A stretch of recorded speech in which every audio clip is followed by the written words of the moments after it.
8h13 sur Radio Classique, l'édito politique avec Arthur Berda du journal Le Figaro. Bonjour Arthur. Bonjour Marc. On le disait donc, Emmanuel Macron a donc décidé de reconnaître l'État de Palestine. Oui, et cette annonce surprise a pris tout le monde de court hier soir parce que le président avait certes laissé entendre dès l'hiver dernier qu'il envisageait de prendre cette décision. Personne, ou presque, au sommet de l'État n'avait été mis dans la confidence d'une quelconque accélération du calendrier. Et pour cause, aucune des conditions préalablement posées par Paris ne semble réunie aujourd'hui.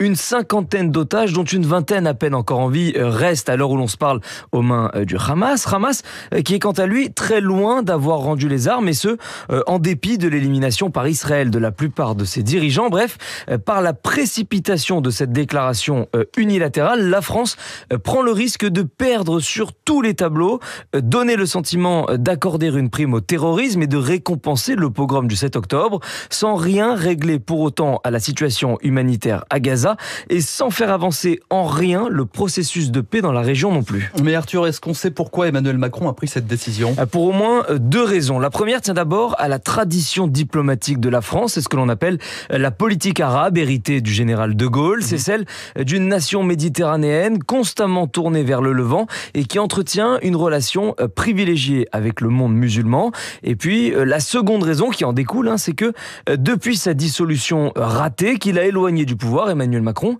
n'a plus que les affaires étrangères, son domaine réservé pour pouvoir exister. Or, dans un pays où la gauche mélenchonisée exalte les passions tristes d'une partie de la population, en flattant certains bas instincts prétendument antisionistes, le président imagine sans doute qu'il va pouvoir ainsi redorer son image, ce en quoi il se trompe, du moins à en croire les premières réactions hier soir. Mais il n'y a pas eu que des critiques, justement, Arthur. Non, c'est vrai qu'après l'Espagne, l'Irlande ou l'Arabie Saoudite, c'est carrément le Hamas qui a félicité Emmanuel Macron pour sa décision, ce qui donne une certaine idée du rôle que l'organisation djihadiste entend continuer à jouer à l'avenir.